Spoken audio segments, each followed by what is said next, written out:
Okay, hello. So starting with group two, ये syllabus का points हैं ग्रुप टू के लिए। इसको आप गो थ्रू कर लीजिएगा। मैं जब पूरे कवर कर लूँ तो आई कम बैक टू दीज। ठीक है, ये सारा हमें कवर करना है। चलो starting with group two elements. देखो ग्रुप टू में है सबसे ऊपर बेरिलियम, फिर मैग्नीशियम, फिर कैल्शियम, फिर स्ट्रॉन्शियम और फिर बेरियम। ठीक है, डाउन द ग्रुप याद रखो नंबर ऑफ शेल्स बढ़ते हैं, और नंबर ऑफ शेल्स बढ़ने की वजह से इनका एटॉमिक रेडियस इंक्रीज होता है। सिंपल बेसिक फैक्ट है। क्यों बढ़ता है? जैसे जैसे आप नीचे जाएंगे down the group, the number of shell will increase. The number of shell बढ़ने की वजह से जाहिर है उसका जो रेडियस है वो इंक्रीज होता जाएगा। ठीक है, अच्छा एटॉमिक स्ट्रक्चर में सारी बातें मैं तुम्हें डिटेल में बता कर आया हूँ।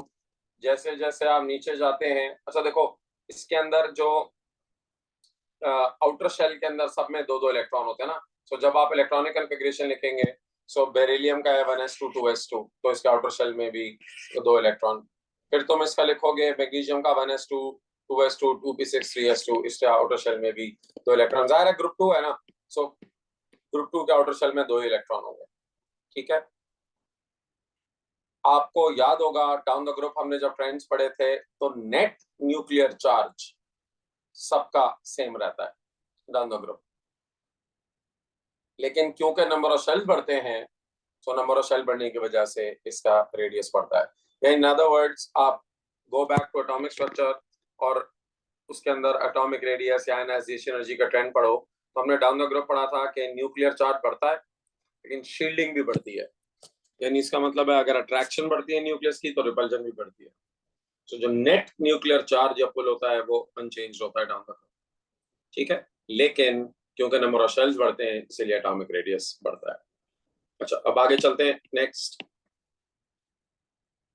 ये वही चीज एक्सप्लेन की हुई है नेट न्यूक्लियर पुल वाली, सो नथिंग न्यू। आगे चलो, आयनाइजेशन एनर्जी ऑटोमेटिकली क्या होगी बच्चों? Ionisation energy down the group, ये हम पढ़कर आए हैं। क्योंकि न्यूक्लियस से इलेक्ट्रॉन दूर होता जाता है। अब ये बेरिलियम है, ये बेरियम है। जब एटॉमिक रेडियस बढ़ेगा तो इसका मतलब है जो न्यूक्लियस का पुल है वो तो सबके लिए हमने कहा सेम है, लेकिन क्योंकि एटॉमिक रेडियस इंक्रीज हो रहा है जैसे जैसे आप नीचे जा रहे हैं, यानी इलेक्ट्रॉन दूर हो रहे हैं न्यूक्लियस से, और इलेक्ट्रॉन के ऊपर जो पुल है वो सेम है +2 का, तो जाहिर है जितना दूर होगा उतना न्यूक्लियस का पुल कम होगा। ठीक है, इसका मतलब है नंबर ऑफ शेल ज्यादा है बेरियम में, उसका जो आउटर इलेक्ट्रॉन है वो दूर है न्यूक्लियस से, न्यूक्लियस का पुल वीक है आउटर इलेक्ट्रॉन पे, तो you require less energy to remove electron from barium compare to beryllium. तो आप देख रहे हैं कि जैसे जैसे आप नीचे जाते जा रहे हैं down the group ionisation energy कम होती जा रही है। नथिंग न्यू, ये सारी बातें हमने पढ़ी थी, ये सारी बातें हम पढ़कर आ चुके हैं एटॉमिक स्ट्रक्चर में। ठीक है, तो ये वही चीज है। So simple, down the group atomic radius decrease होता है और एटॉमिक रेडियस इंक्रीज होता है एंड आयनाइजेशन एनर्जी डिक्रीज होती है। ठीक है, चलो मेल्टिंग पॉइंट। अच्छा अब देखो इसमें थोड़ा सा एक अप डाउन है, लेकिन अगर आप थोड़ा सा 1 मिनट के लिए अगर आप देखो बेरिलियम ना आमतौर पर वैसे ही जरा अनयूजुअल होता है, तो अगर आप यहाँ से देखें कैल्शियम से देखें तो आपको एक ट्रेंड नजर आएगा कि जैसे जैसे आप आगे जा रहे हैं वैसे वैसे मेल्टिंग पॉइंट इसका कम होता जा रहा है। ठीक है, मैग्नीशियम को छोड़ दो 1 मिनट के लिए, अगर तुम मैग्नीशियम को छोड़ के देखो तो आपको ट्रेंड नजर आएगा कि मेल्टिंग पॉइंट कम हो रहा है। उसकी वजह सिंपल सी है, मेल्टिंग पॉइंट देखो डिपेंड करता है इस पे, it depends on the metallic bond. तो मेटालिक बॉन्ड जो है ना वो जैसे जैसे आप नीचे आ रहे हैं मेटालिक बॉन्ड आपका वीक होता जा रहा है। ठीक है, मेटालिक बॉन्ड वीक होने की वजह से बेरिलियम का सबसे हायर है और बेरियम का लोअर है। मैग्नीशियम का अनयूजुअल क्यों है हमारे सिलेबस में नहीं है, so we are not getting into that. हमें जनरल ट्रेंड पढ़ना है, तो जनरल ट्रेंड ये है कि इसका जो मेल्टिंग पॉइंट है वो डिक्रीज हो रहा है, और मेल्टिंग पॉइंट मेटल्स का डिपेंड करता है उसकी स्ट्रेंथ ऑफ मेटालिक बॉन्ड पे। ठीक है, सो मेटालिक बॉन्ड वीकर होता जा रहा है। सिंपल। अच्छा, अब आगे चल रहे। ठीक है, ये मैंने आपको बता दिया, due to decrease in strength of metallic bond. अच्छा, अब बच्चों रिएक्टिविटी, रिएक्टिविटी इंक्रीज होती है, तो इनमें से सबसे ज्यादा रिएक्टिव है बेरियम और सबसे कम रिएक्टिव है बेरिलियम। सिंपली क्यों? देखो, रिएक्टिविटी डिटरमिन होती है किसी भी मेटल की कि वो कितनी आसानी से इलेक्ट्रॉन्स को लूज करता है। अब इलेक्ट्रॉन लूज आसानी से बेरियम करेगा ना, वजह क्योंकि उसकी आयनाइजेशन एनर्जी कम है। आयनाइजेशन एनर्जी तो होती ही energy required to remove electron है। So since barium require least amount of energy to lose electrons, therefore barium is most reactive। ठीक, चलिए अब ये बात हमें कैसे पता चलेगी? ये बात जाहिर है रिएक्शन से पता चलेगी। तो रिएक्शंस की ऑब्जर्वेशन से हमें पता चलेगा कि भाई सबसे ज्यादा रिएक्टिव कौन है, सबसे कम कौन है। सबसे पहले पानी के साथ देखो भाई, अच्छा हम ना ऐसे बेरिलियम को इग्नोर करेंगे, तो हम लोग जो रिएक्शंस पढ़ते हैं ना वो मैग्नीशियम ऑनवर्ड्स पढ़ते हैं। अक्सर बेरिलियम जो है ना वो थोड़ा सा अनयूजुअल बिहेवियर शो करता है, इसीलिए बेरिलियम को हम छोड़ देते हैं। देखो, मैग्नीशियम का रिएक्शन तो पानी के साथ हमने याद है पीरियड 3 में भी पढ़ा था।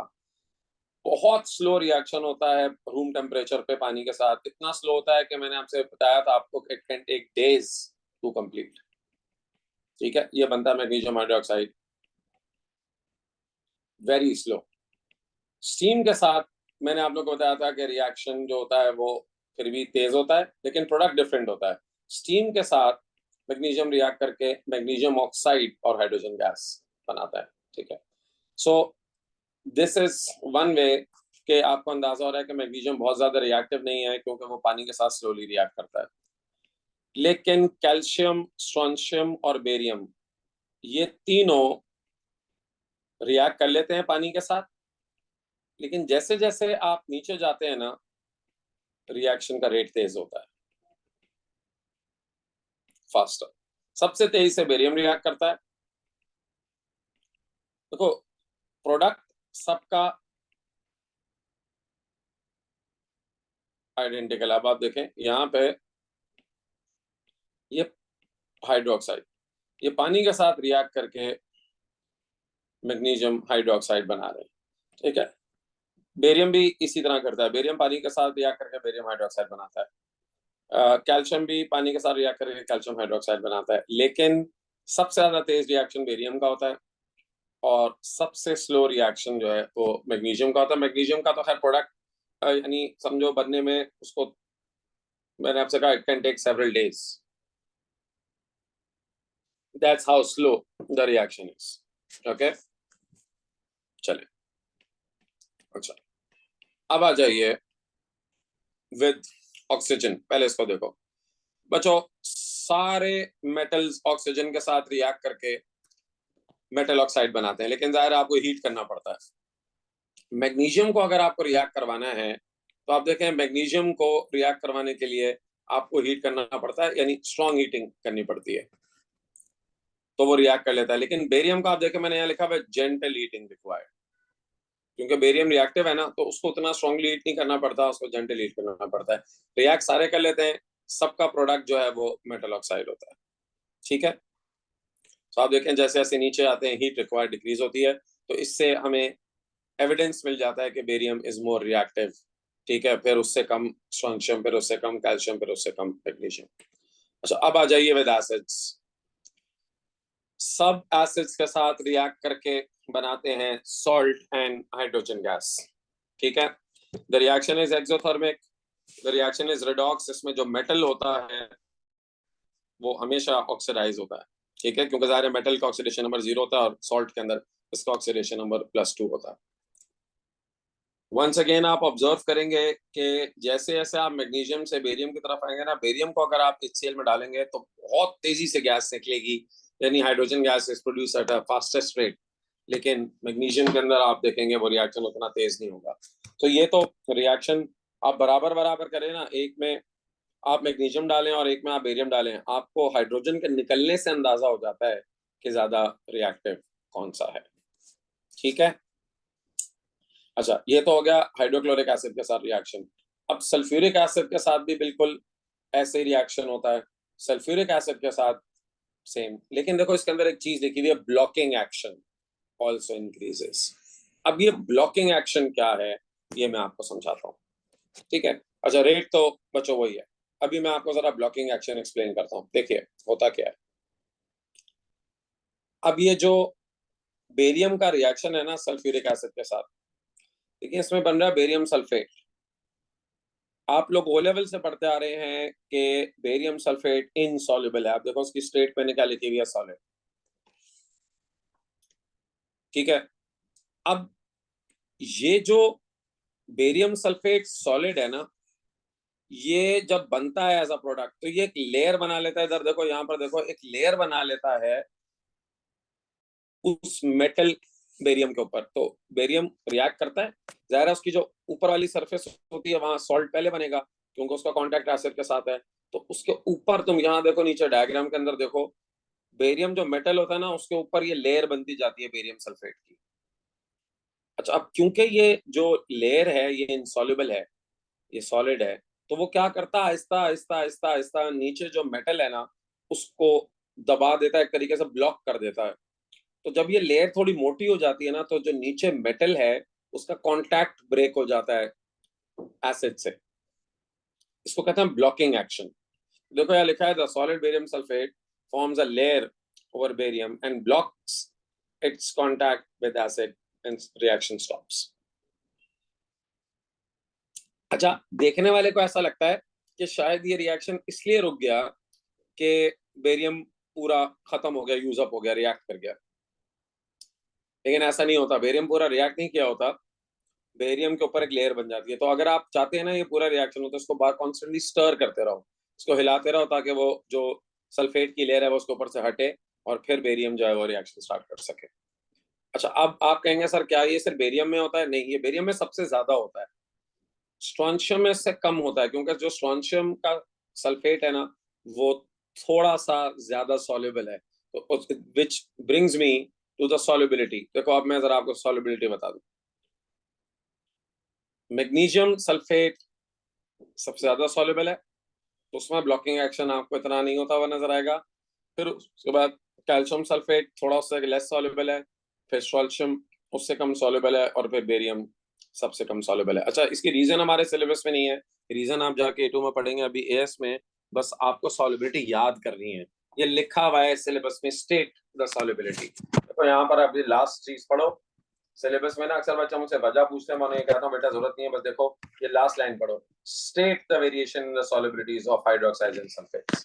स्टेट, स्टेट का मतलब है बस आपको याद होना चाहिए कि ट्रेंड क्या है, रीजन नहीं है हमारे सिलेबस पे, रीजन आप A2 में जाके पढ़ेंगे। ठीक है बच्चों, सो ब्लॉकिंग एक्शन अब समझ में आ गया। तो बेरियम सल्फेट में सबसे ज्यादा आपको ब्लॉकिंग एक्शन नजर आएगा और कैल्शियम में सबसे कम, मैग्नीशियम में सॉरी, ठीक है। We will not observe blocking action in magnesium क्योंकि मैग्नीशियम का जो सल्फेट होता है वो सॉल्युबल होता है और वो ब्लॉकिंग एक्शन कॉज नहीं करेगा। Is that clear? चलो आगे बढ़ते हैं। नाउ अच्छा, ये वही चीज है, इसमें नथिंग न्यू, मैंने आप लोगों को वही चीज है बिल्कुल ठीक है। अच्छा, निट्रिक एसिड के साथ हमारे सिलेबस में रिएक्शन है नहीं, लेकिन मैंने बहरहाल ये लिख दिया है एहतियातन। बस इसमें फर्क होता है बच्चों, डाइल्यूट के साथ तो बिल्कुल वैसे ही रिएक्शन होता है जैसे कोई भी मेटल एसिड के साथ करता है, सॉल्ट एंड हाइड्रोजन गैस बनता है। लेकिन अगर कंसंट्रेटेड हो, अब आप यहाँ पर देखें, अगर कंसंट्रेटेड हो एसिड तो उसके साथ थोड़ा सा फर्क आ जाता है। ये तो डाइल्यूट के साथ होता है ना, तो डाइल्यूट के साथ रिएक्शन जो होता है वो जरा डिफरेंट होता है। कंसंट्रेटेड के साथ सल्फ्यूरिक एसिड का अगर रिएक्शन हो तो वो बना लेता है सॉल्ट, उसके साथ हाइड्रोजन गैस नहीं बनती, उसके साथ नाइट्रोजन डाइऑक्साइड और वाटर बनता है। अब ये सिलेबस में देखो लिखा हुआ तो नहीं है कि आप नाइट्रिक एसिड का रिएक्शन पढ़ें, बट मैंने खैर पुराने पेपर्स में तो कभी एक दो दफा ही आया हुआ है, रिसेंट पेपर्स में मैंने नहीं देखा, बट ये एहतियातन मैं बता देता हूँ, कॉमन नॉलेज की बात है, तो आई एक्सपेक्ट स्टूडेंट को ये पता हो तो अच्छा होता है। ठीक है, so I don't really emphasise on this, आप इसको ऐसे रटे नहीं, बट आप थोड़ा सा इसको जहन में रख के चले जाएं कि ये रिएक्शन कैसे होता है। ठीक है, चलो अब बच्चों solubility of hydroxides। देखो भाई हमारे सिलेबस में दो सॉल्युबिलिटीज हैं, सल्फेट्स की और हाइड्रोक्साइड्स। ठीक है, जब तुम मेटल ऑक्साइड को पानी में डालते हो ना यूं करके, तो अभी मैंने पीछे आपको इसका रिएक्शन बताया, वो मेटल का था। देखो ये लोग कंफ्यूज होते हैं, ये जो रिएक्शन अभी पीछे पढ़ाया ये मेटल का रिएक्शन था वाटर के साथ। ठीक है, अब जो रिएक्शन आपको पढ़ा रहा हूं वो मेटल ऑक्साइड का है। ठीक है, ये मेटल ऑक्साइड का है। सारे ऑक्साइड्स पानी के साथ जो है वो रिएक्ट करके हाइड्रोक्साइड बना लेते हैं, लेकिन बच्चों सबसे ज्यादा, अब आप यहां पर देखें इसके अंदर जो है ना, वो जैसे जैसे आप नीचे आते हैं सबसे ज्यादा सॉल्युबल होता है, सबसे ज्यादा सॉल्युबल होता है बेरियम हाइड्रोक्साइड। तो बेरियम ऑक्साइड जो है ना वो पानी में सबसे ज्यादा डिसॉल्व होकर बेरियम हाइड्रोक्साइड बनाता है। ठीक है, रेट बढ़ रहा है, आप देख रहे हैं रेट इंक्रीजेस। और मैग्नीशियम ऑक्साइड सबसे कम पानी में जो है वो डिसॉल्व होता है। अच्छा, पानी में मैग्नीशियम ऑक्साइड, इस ऑक्साइड्स की सॉल्युबिलिटी मैं आपको बताऊं, जैसे जैसे आप नीचे आते हैं ना तो ऑक्साइड्स की सॉल्युबिलिटी भी बढ़ती है, यानी बेरियम ऑक्साइड सबसे ज्यादा सॉल्युबल है पानी में, सबसे आसानी से बेरियम हाइड्रोक्साइड बनता है, और मैग्नीशियम ऑक्साइड सबसे कम सॉल्युबल है पानी में। अच्छा, सिमिलरली अगर आप हाइड्रोक्साइड्स की सॉल्युबिलिटी देखें ना, अच्छा हाइड्रोक्साइड्स की और ऑक्साइड्स की दोनों की सॉल्युबिलिटी ऐसी है, तो मैग्नीशियम हाइड्रोक्साइड पानी में सबसे कम डिसॉल्व होता है, कैल्शियम हाइड्रोक्साइड ज्यादा होता है, स्ट्रोंशियम उससे ज्यादा होता है, बेरियम उससे ज्यादा होता है। सबसे सॉल्युबल बेरियम हाइड्रोक्साइड है, और इसीलिए बेरियम हाइड्रोक्साइड का सोल्यूशन इज मोस्ट अल्कलाइन, क्योंकि ये डिसॉल्व हो जाता है पानी में तो ये लार्ज OH आयंस प्रोड्यूस करता है, so hence it is a strong alkali. और मैग्नीशियम हाइड्रोक्साइड का जो सोल्यूशन होता है ना वो बहुत वीक अल्कली होता है। ठीक है, अच्छा अब बच्चे मुझे कहते हैं सर लेकिन सल्फेट्स में तो उल्टा था, सल्फेट्स में तो सबसे ज्यादा सॉल्युबल मैग्नीशियम सल्फेट था। जी बिल्कुल ऐसा ही है, सल्फेट्स में और हाइड्रोक्साइड में सॉल्युबिलिटी बिल्कुल उल्टी है। सल्फेट्स में सबसे ज्यादा सॉल्युबल मैग्नीशियम सल्फेट है, और हाइड्रोक्साइड्स में सबसे ज्यादा सॉल्युबल बेरियम हाइड्रोक्साइड है। ठीक है, सो अब आप यहाँ पर देखें, मैग्नीशियम हाइड्रोक्साइड मैंने आपसे कहा is insoluble, calcium hydroxide is sparingly का मतलब होता है slightly, strontium and barium hydroxides are soluble. ठीक है, कैल्शियम हाइड्रोक्साइड जो होता है ना, याद रखो उसको जो सोल्यूशन होता है उसको लाइम वाटर कहते हैं। जब इसको आप कैल्शियम हाइड्रोक्साइड का जो सोल्यूशन होता है ना दैट्स कॉल्ड लाइम वाटर। और बेरियम हाइड्रोक्साइड जो होता है ना इसका स्ट्रॉन्ग अल्कली। ठीक है, तो हम ये अगर आपको कहीं स्ट्रॉन्ग अल्कली की जरूरत हो, वैसे तो आमतौर पे NaOH और KOH यूज होते हैं, बट अगर आपके पास NaOH और KOH अवेलेबल ना हो, so barium hydroxide is also a very good option. ठीक है जी, समझ में आ गया सबको ये? चलिए ये याद कर लें, देखो उसके रीजन हमारे सिलेबस में नहीं है, ये बस आप याद कर लें। ठीक है, state the solubility of sulphates and hydroxide, that's it. ठीक हो गया, इंपॉर्टेंट है। अच्छा बाय द वे ऑक्साइड्स की सॉल्युबिलिटी भी ऐसी होती है जैसे हाइड्रोक्साइड की होती है ना, मैग्नीशियम ऑक्साइड भी सबसे कम सॉल्युबल होता है। ठीक है, ऑक्साइड्स के अंदर भी ऐसे ही होता है, यानी मैग्नीशियम ऑक्साइड से लेके अगर आप बेरियम ऑक्साइड पर जाएंगे तो इसके अंदर भी ऐसे होता है, सॉल्युबिलिटी इनकी जो होती है वो सॉल्युबिलिटी इंक्रीज होती है, सॉल्युबिलिटी इंक्रीजेस। ठीक है, दोनों में ऐसे ही होता है। चलिए अब बच्चों इसका ग्रुप 2 ऑक्साइड्स का एसिड्स के साथ रिएक्शन। सो ग्रुप 2 ऑक्साइड्स का जो रिएक्शन है ना उसको बेसिकली, अच्छा इसको मैं हटा ही देता हूँ, ये मैंने पहले एक्सी फॉर्म में लिखा था, इसको हटा देता हूँ। सर कोई भी ग्रुप 2 ऑक्साइड आपको मालूम है they are basic oxide, metal oxides are basic oxide, so like all basic oxides ये एसिड के साथ रिएक्ट करके बनाएंगे सॉल्ट एंड वाटर। तो इसके अंदर जो मैग्नीशियम ऑक्साइड है वो बेस का रोल प्ले कर रहा है, और जो HCl है वो एसिड है। ठीक है, so they all react with acids to form salt and water. ये एसिड बेस रिएक्शन, अच्छा एसिड बेस है, न्यूट्रलाइजेशन रिएक्शन नहीं है। देखो न्यूट्रलाइजेशन जो होता है ना उसके अंदर H और OH होते हैं, ये एसिड बेस रिएक्शन है। और ये रिडॉक्स रिएक्शन नहीं होते। इसके अंदर देखें ऑक्सीडेशन नंबर जो है ना मेटल का चेंज नहीं होता। यहाँ पर अगर आप देखेंगे ये रिडॉक्स क्यों नहीं है, क्योंकि अच्छा इसको तो हटा दो ना, ये इसकी जरूरत नहीं है। अच्छा ये रिडॉक्स इसलिए नहीं है क्योंकि आप ऑक्सीडेशन नंबर देखें, यहाँ मैग्नीशियम का +2 है, प्रोडक्ट साइड पे भी +2 है। ठीक है, किसी का भी ऑक्सीडेशन नंबर चेंज नहीं हो रहा। आप चेक कर लें, ऑक्सीजन का एक ऑक्सीजन का -2 है, इधर भी एक ऑक्सीजन का -2 है। ठीक है, सो आप चेक कर लें, हाइड्रोजन का भी वही +1 होगा, Cl का भी -1 होगा। तो यहाँ ऑक्सीडेशन नंबर जो है ना वो किसी का भी चेंज नहीं हो रहा है। एक हाइड्रोजन का इधर भी +1 है, एक हाइड्रोजन का इधर भी +1 है, ज़ाहिर है मल्टीप्लाई बाय 2 है, इधर भी अगर आप देखें मल्टीप्लाई बाय 2 है। इसी तरह एक क्लोरीन का -1 है, मल्टीप्लाइड बाय 2, इधर भी एक क्लोरीन का -1 मल्टीप्लाइड बाय 2। सो आप देखिए किसी के ऑक्सीडेशन नंबर में चेंज नहीं है, so not a redox reaction. Okay, अच्छा जी, फिर group 2 hydroxide with water. Magnesium hydroxide पानी में क्योंकि डिसॉल्व नहीं होता तो हम लिखते हैं नो रिएक्शन। कैल्शियम हाइड्रोक्साइड जो होता है ना वो पानी में डिसॉल्व होके, लेकिन देखो मैंने रिवर्सिबल साइन लगाया है। रिवर्सिबल साइन का मतलब होता है पार्शियली सॉल्युबल। ठीक है, तो वो कैल्शियम और हाइड्रोक्साइड आयन में टूट जाता है, यानी it's an alkaline solution but not very strong alkali. और बेरियम हाइड्रोक्साइड, अच्छा स्ट्रोंशियम का भी जो बिहेवियर होता है ना वो कैल्शियम और बेरियम के बीच में होता है, तो मैंने इसलिए सारे नहीं लिखे। ठीक है, सो बेरियम हाइड्रोक्साइड देखो उसके लिए मैंने इरिवर्सिबल साइन लगाया, विच मीन्स के ये कंप्लीटली डिसॉल्व हो जाता है पानी में और ये बनाता है बेरियम और हाइड्रोक्साइड आयन, जिसकी वजह से इसका जो हाईएस्ट पीएच होता है, ठीक है, this is highest pH, highest highest pH barium hydroxide का होता है। ठीक है, और जाहिर है मैग्नीशियम का सबसे कम पीएच होता है, तो ये आपका हाईएस्ट पीएच हो गया। ठीक है बच्चों, समझ में आ गया सबको ये बात? अच्छा,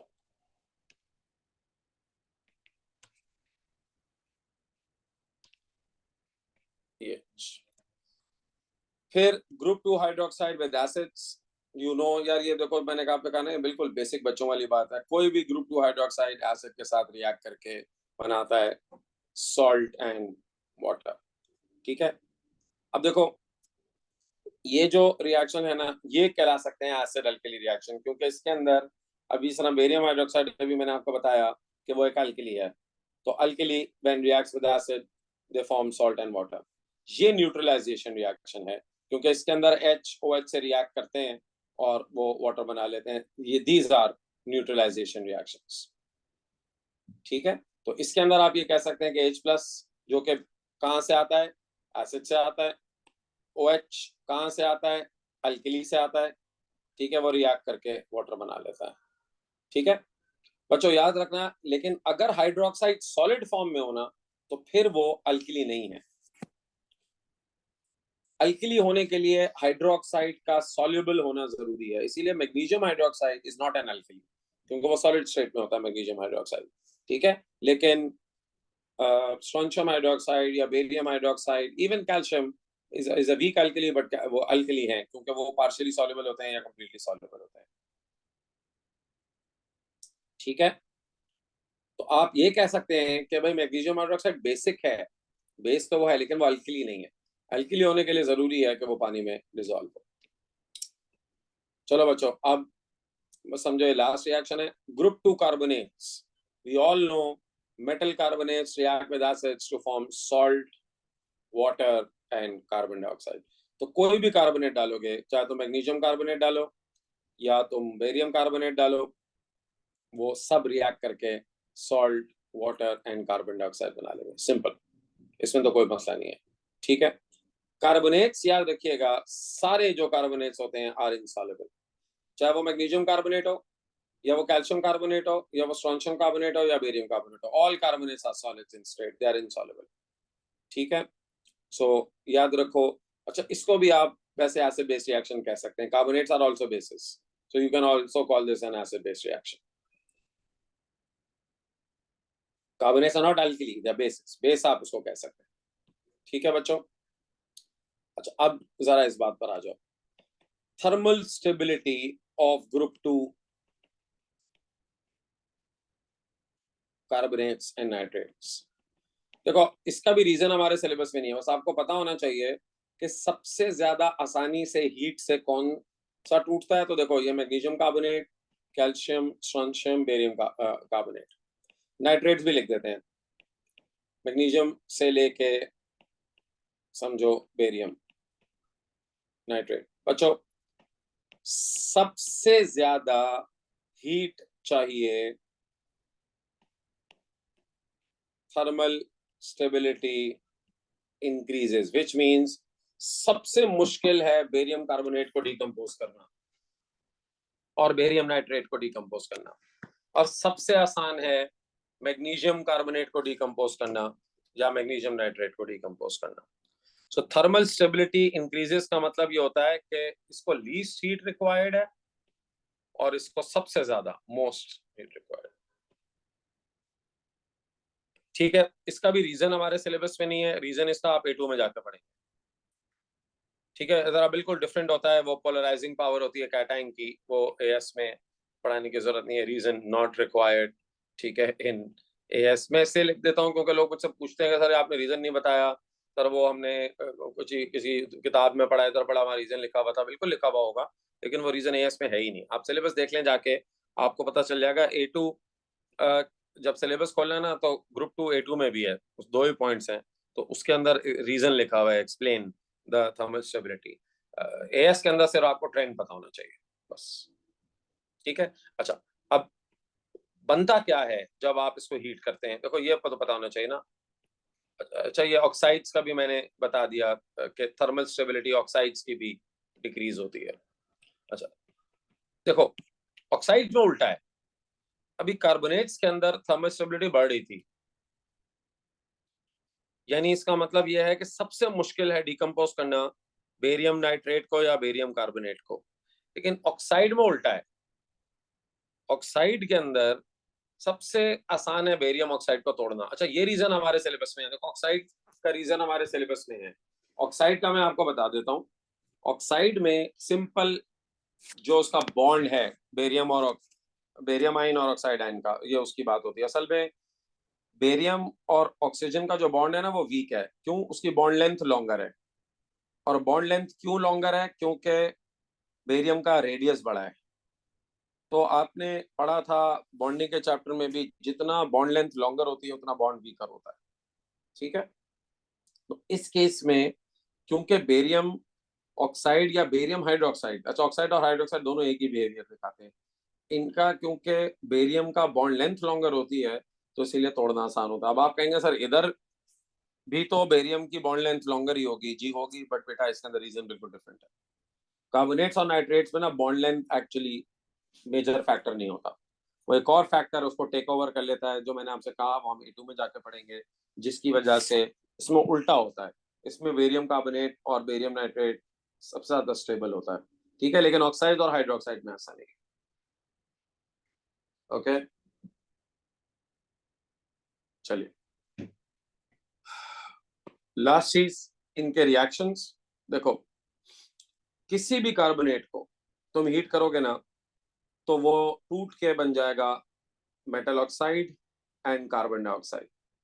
मेटल ऑक्साइड सॉलिड होता है, मेटल कार्बोनेट भी सॉलिड होता है, तो कार्बोनेट भी सॉलिड है। आप देखें यहाँ पे इसका मेटल ऑक्साइड भी सॉलिड होता है, लेकिन कार्बन डाइऑक्साइड के कलरलेस गैस यहाँ पे प्रोड्यूस होती है। सारे देखो सबके लिए हीट की रिक्वायरमेंट अलग अलग होगी। बेरियम कार्बोनेट भी डिकम्पोज हो जाएगा, बट जाहिर है उसको एनर्जी ज्यादा चाहिए होगी, टूटेगा वो भी वही बेरियम ऑक्साइड और कार्बन डाइऑक्साइड में, बट उसको ज्यादा हीट चाहिए होगी। Nitrates on the other hand, जब किसी भी ग्रुप 2 नाइट्रेट्स को हीट करते हो तो वो बनते हैं metal oxide. Metal oxide solid होता है। नाइट्रोजन डाइऑक्साइड जिसका कलर होता है डार्क ब्राउन या ऑरेंज, दोनों कलर एक्सेप्टेबल है। और ऑक्सीजन गैस जो कि कलरलेस है। अच्छा अब देखो इसके अंदर बड़ा इंटरेस्टिंग होता है, क्योंकि एक डार्क कलर की गैस है डार्क ब्राउन है, और एक जो है वो कलरलेस है ना, तो दोनों कंबाइन जब हो जाती है, एक डार्क और एक कलरलेस गैस जब मिल जाती है ना, तो आपको एक लाइट ब्राउन कलर का जो है वो रीजन नजर आता है। वो लाइट ब्राउन होता नहीं है असल में, समझो किसी भी डार्क चीज में तुम कलरलेस चीज को ऐड कर दो तो ज़ाहिर है वो लाइट ही हो जाएगा ना। ठीक है, सो कंक्लूजन बच्चों ये सारे मेटल कार्बोनेट्स ग्रुप 2 के जब आप उसको हीट करते हैं तो उसका प्रोडक्ट होता है metal oxide and carbon dioxide. सबके लिए हीट की रिक्वायरमेंट अलग अलग है। डाउन द ग्रुप जैसे आप मैग्नीशियम कार्बोनेट से बेरियम कार्बोनेट के लिए आएंगे तो हीट ज्यादा चाहिए होती है उनको डिकम्पोज करने के लिए, लेकिन सबका प्रोडक्ट सेम होता है। सिमिलरली नाइट्रेट्स में सबका प्रोडक्ट सेम होता है। जब आप किसी ग्रुप 2 नाइट्रेट को हीट करेंगे तो वो बनाएगा metal oxide, nitrogen dioxide and oxygen gas. Nitrogen dioxide dark brown या ऑरेंज कलर की गैस है, ऑक्सीजन कलरलेस है, दोनों कंबाइन होकर आपको एक लाइट ब्राउन रीजन दिखाते हैं। ठीक हो गया। That finishes us with group 2। छोटा सा टॉपिक है और आपने देखा इसके सारे रिएक्शन भी मोरलेस आपने पहले से ही याद किए थे। ठीक है, तो ग्रुप 2 हमारा कंप्लीट हो गया।